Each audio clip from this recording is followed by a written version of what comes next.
Topic है, लेकिन important. आपने कहा कि बाल बाल बचे। मैं इंडिपेंडेंट हूँ और मेरे कई फ्रेंड्स भी इंडिपेंडेंट हैं। उनमें से कई आपकी पॉलिसीज़ को पसंद करते हैं। इस बात को पसंद करते हैं कि आप एक डील मेकर हैं और इस बात को भी पसंद करते हैं कि आप जंग ख़त्म कर सकते हैं। लेकिन वो 2020 चुनाव में जो हुआ और व्यापक धोखाधड़ी जैसी बयान से परेशान हैं। फेक इलेक्शन स्कीम जैसी बातें उन्हें चिंता में डालती हैं। ऐसे इंडिपेंडेंट वोटर्स को आप क्या कहना चाहेंगे ताकि वो डिसाइड कर सकें कि किसे वोट देना है? धोखाधड़ी दूसरी तरफ हुई थी। चुनाव में कई अनियमितताएं थीं और बहुत से लोगों को इसका एहसास हुआ। उन्होंने जवाब मांगे। ये ज़रूरी है कि इसे चुनौती दी जा सके, लेकिन जब चुनाव को चुनौती देने का मौका ही न मिले तो हालात और बिगड़ सकते हैं। और इस समस्या को हल करने के कई तरीके हैं। पेपर बैलेट की ओर जाएं, इसे आसान तरीके से करें। मेरा मतलब है कागज़ के बैलेट और आपके पास मतदाता आईडी हो और आपका उसी दिन मतदान हो। और आपके पास नागरिकता का प्रमाण हो, जो बहुत ज़रूरी हो, क्योंकि हमारे पास ऐसे लोग वोटिंग कर रहे हैं जो नागरिक नहीं हैं। वे अभी आए हैं और वे पैरोल को भर रहे हैं, वे सब कुछ भर रहे हैं। वे छात्रों को स्कूलों में डाल रहे हैं, वे अंग्रेज़ी का एक शब्द नहीं बोलते हैं और वे हमारे देश के नागरिकों की सीटें ले रहे हैं। वो हर जगह हैं, हर जगह। देखिए, हमारे पास दुनिया के इतिहास में सबसे कमज़ोर सीमा है। इस वक्त लाखों लोग हमारे देश में आ रहे हैं, जिस स्तर पर पहले कभी नहीं देखा गया। मुझे नहीं लगता कि किसी और देश ने ऐसा अनुभव किया होगा। अन्य देश इसे रोकने के लिए हर संभव कदम उठाते हैं, लेकिन हम कुछ नहीं कर रहे। हमारे पास एक व्यक्ति थीं, जिन्हें बॉर्डर झार कहा गया, लेकिन अब वे कह रही हैं कि वे वास्तव में इस पद पर नहीं थीं, जबकि हकीकत यह है कि वे जिम्मेदार थीं। और अब वह बड़े आत्मविश्वास से कह रही हैं कि उन्होंने बहुत अच्छा काम किया, जबकि सच्चाई यह है कि उनका कार्यकाल बेहद खराब रहा। जो नुकसान उन्होंने पहुंचाया है, वह बहुत गंभीर है। हमारे देश में सिर्फ दक्षिण अमेरिका ही नहीं, बल्कि दुनिया भर से लोग आ रहे हैं और वे जेलों से आ रहे हैं। वे मेंटल इंस्टीट्यूशन और पागलखानों से पता नहीं कहाँ-कहाँ से लोग बस आते ही जा रहे हैं। और वे स्ट्रीट क्रिमिनल हैं, उन्हें सड़क से सीधे उठा लिया जाता है और उन्हें हमारे देश में ड्रग डीलरों, मानव तस्करों को दिया जा रहा है। हम अपने देश को बर्बाद कर रहे हैं। ये एक पाप है जो पिछले 4 सालों में होने दिया गया है। हम अपने देश को बर्बाद कर रहे हैं और हम देखेंगे कि ये सब कैसे काम करता है। यह तो यकीन करने लायक भी नहीं है। और अब आप देख रहे हैं ऑरोरा, कोलोराडो में वेनेजुएला से आए कुछ खतरनाक अपराधी बड़े इलाकों और इमारतों पर कब्जा कर रहे हैं। वे इमारतों को अपने कंट्रोल में ले रहे हैं। उनके पास बड़े-बड़े हथियार हैं, लेकिन वे इमारतों पर कब्जा कर रहे हैं। हम ऐसा होने नहीं देंगे। हम उन्हें अपने देश को बर्बाद नहीं करने देंगे।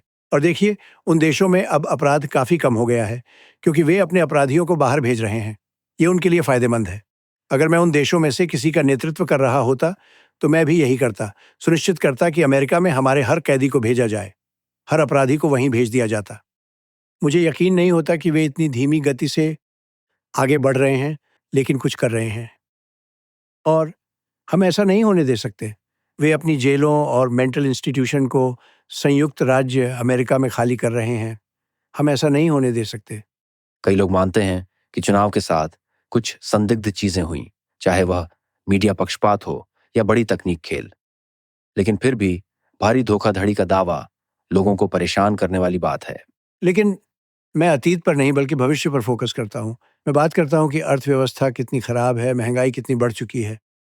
कुछ बुरी घटनाएं हुई और इनमें सबसे महत्वपूर्ण थी अफगानिस्तान की स्थिति। मेरी नज़र में यह हमारे देश के लिए अब तक की सबसे शर्मनाक घटना थी और इसी वजह से मुझे लगता है कि पुतिन ने यूक्रेन पर हमला किया। उन्होंने हमारी कमजोरी देखी और समझा कि यह सही मौका है। लेकिन यह हमारे देश के इतिहास का सबसे शर्मनाक क्षण था। मेरे हिसाब से जब भी सोचता हूं तो मैं सच में ऐसा मानता हूं। लेकिन क्या आप ये जानते हैं कि हमने 13 मृत सैनिकों को छोड़ा? सोचिए, 13 सैनिक मारे गए। कई सैनिक भयानक रूप से घायल हुए, उनके हाथ पैर तक चले गए। अम, हमने बंधकों को पीछे छोड़ दिया, हमने अमेरिकियों को पीछे छोड़ दिया, हमने सैन्य उपकरण रहने दिया जैसे पहले कभी किसी ने ऐसा नहीं किया था। कई अरब डॉलर के उपकरण हमने पीछे रहने दिया, पता नहीं क्यों। अब वे उन हथियारों को बेच रहे हैं और दुनिया के सबसे बड़े आर्म्स डीलरों में से एक बन गए हैं। ये बहुत दुखद है, बहुत ही दुखद। हम वहाँ लंबे समय तक थे और मैं सम्मानपूर्वक वापसी की योजना बना रहा था।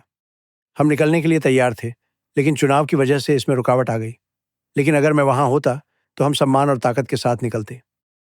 तालिबान के साथ हमारा ज़्यादा संघर्ष नहीं था जब मैं वहाँ था, क्योंकि उन्हें पता था कि सख्ती होगी। मैंने अब्दुल से सीधे बात की थी। अब्दुल तालिबान का लीडर था और हमारी बातचीत ठीक रही, उसने मेरी बात समझी। लेकिन इससे पहले वे हमारे लोगों पर हमले कर रहे थे। कई अमेरिकी सैनिक मारे जा रहे थे। जब मैं वहाँ पहुँचा तो मैंने उससे साफ कहा, तुम ऐसा नहीं कर सकते। अब और नहीं। हम 18 महीने तक बिना किसी गोलीबारी या मौत के रहे, लेकिन फिर वो भयानक दिन आ गया। 18 महीने तक कोई हमला नहीं हुआ। आपको क्या लगता है अफगानिस्तान के मामले में वह गाजर था या डंडा? ये डंडा था, सख्ती थी। मतलब सैन्य कार्रवाई की धमकी? वो डंडा था, हाँ। ये ज़रूरी नहीं है, लेकिन वो डंडा था। खैर, मुझे चुनाव पर थोड़ा और बात करना है। इस चुनाव के लिए ये एक कड़ा मुकाबला हो सकता है। हम पिछले चुनाव की पागलपन और परेशानी से कैसे बच सकते हैं, चाहे आप जीतें या हारें? मुझे उम्मीद है कि यह करीबी मुकाबला नहीं होगा। मैं नहीं समझ सकता कि कोई ऐसे व्यक्ति को कैसे वोट दे सकता है, जिसने हमारे देश को तबाह कर दिया है, महँगाई, खराब अर्थव्यवस्था। लेकिन मेरे लिए सबसे बुरी चीज़ ये है कि उन्होंने हमारी सीमा को पूरी तरह खुला छोड़ दिया, जहाँ लाखों लोग ऐसे देशों से आ रहे हैं, जिनके बारे में आप सोचना भी नहीं चाहेंगे। और मैं उम्मीद नहीं कर सकता कि ये एक करीबी चुनाव होगा। आप जानते हैं, हम चुनाव में आगे हैं और ये करीबी लगता है, लेकिन मुझे लगता है कि अंत में ये करीबी चुनाव नहीं होगा। इमिग्रेशन क्राइसिस का सही समाधान क्या हो सकता है? क्या आपको लगता है कि मास डिपोर्टेशन इसका हल हो सकता है? सबसे पहले तो अपराधियों को तुरंत बाहर निकालना होगा। मानसिक संस्थानों से आए लोगों को वहीं वापस भेजना होगा। कोई भी देश इसे झेल नहीं सकता। ये बहुत महंगा पड़ता है। न्यूयॉर्क, शिकागो, लॉस एंजलिस और कई जगहों पर जो हो रहा है, उसे देखें। हालात तेज़ी से बिगड़ रहे हैं। कोई भी देश इस बोझ को सहन नहीं कर सकता और हम भी इसे झेलने की स्थिति में नहीं हैं। और हमें तुरंत बुरे लोगों को बाहर निकालना है और बाकी पर काम करना है। आप जानते हैं, ये पहले भी हो चुका है। ड्वाइट आइज़नहावर एक तरह से अच्छे राष्ट्रपति थे, एक तरह से जब आप चीज़ों को देखते हैं। लेकिन उन्हें यह देखकर गुस्सा आता था कि लोग बिना रोक-टोक देश में घुस रहे थे। आप जानते हैं, 2016 में मैं इसलिए जीता क्योंकि मैंने बॉर्डर की स्थिति के बारे में लोगों को बताया और उन्होंने इसे समझा और मैंने चुनाव जीता।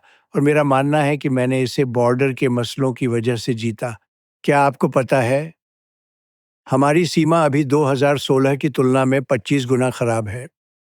मैंने इसे ठीक कर दिया था। मेरे कार्यकाल के आखिरी हफ्ते में जो फेमस चार्ट मैंने दिखाया था, वही इसका सबूत था। आपको वो चार्ट याद है? जब मैंने दाईं तरफ देखा तो मैंने कहा, वो रहा चार्ट। वो कोई अच्छा अनुभव नहीं था, लेकिन जो चार्ट मैंने दिखाया, वो बॉर्डर पेट्रोल द्वारा तैयार किया गया था। वो हमारे देश में अब तक की सबसे कम घुसपैठ की संख्या थी, जो रिकॉर्ड में दर्ज है। हमें फिर से उसी स्तर पर लाना होगा और हम ऐसा करें।